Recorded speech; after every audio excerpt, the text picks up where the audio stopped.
Apa hukumnya mengikuti mazhab-mazhab? Boleh, mazhab-mazhab itu bagus ya. Mazhab-mazhab itu adalah para ulama yang mereka punya murid banyak. Jadi tidak ada para ulama sengaja bikin mazhab, nggak ada. Ya.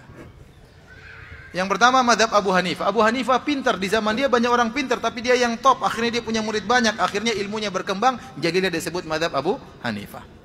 Setelah itu muncul Imam Malik, Imam Darul Hijrah, Imam kota Madinah. Ada juga orang-orang sepantaran Imam Malik yang hebat-hebat, tapi dia punya murid banyak, akhirnya ilmunya berkembang, timbullah mazhab Imam Malik. Sebenarnya mazhab itu maksudnya metode belajar. Ini metode belajarnya Abu Hanifah, ini metode belajar Imam Malik. Ya. Di antara murid-murid Imam Malik ada Imam Syafi'i. Ternyata dia berkembang dan dia punya murid banyak lagi sehingga muncul lagi mazhab yang baru. Namanya mazhab Imam Syafi'i. Di antara murid Imam Syafi'i ada namanya Ahmad bin Hanbal. Dia juga hebat. Akhirnya muncullah mazhab Hambali. Mereka tidak pernah sengaja untuk memproklamirkan membuat suatu mazhab, tapi itu berjalan dengan sendirinya. Sebenarnya di zaman dulu mazhab lebih dari 4.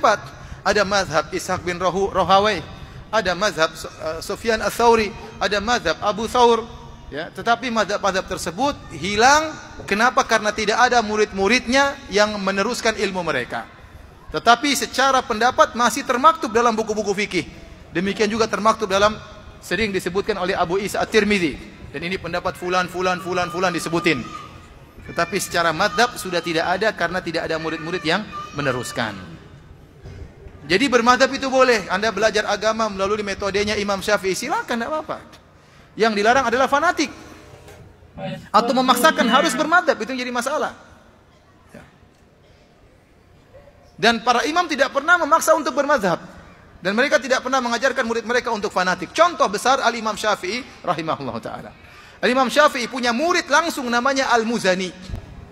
Al-Muzani punya kitab Al-Mukhtasar lil-Muzani, kitab fikih juga.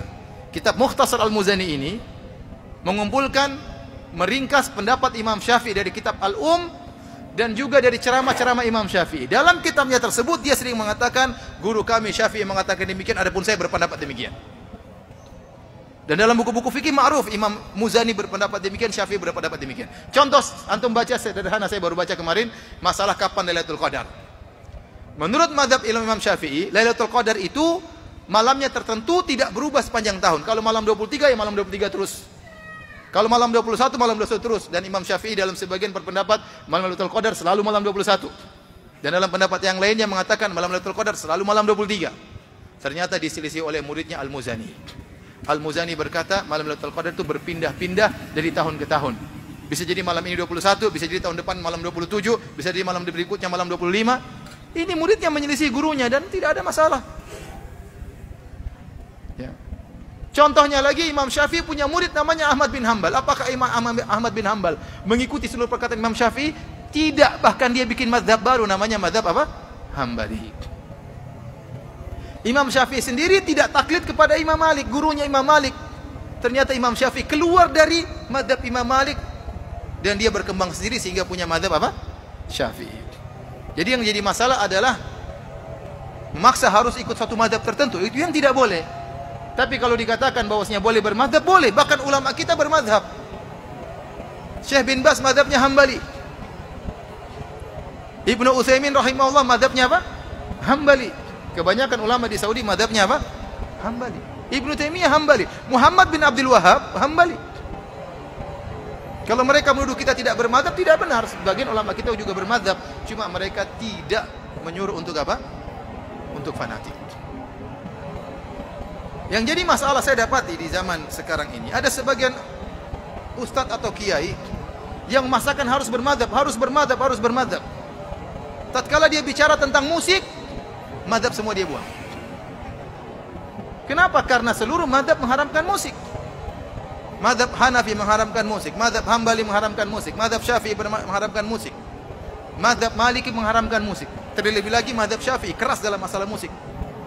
Sampai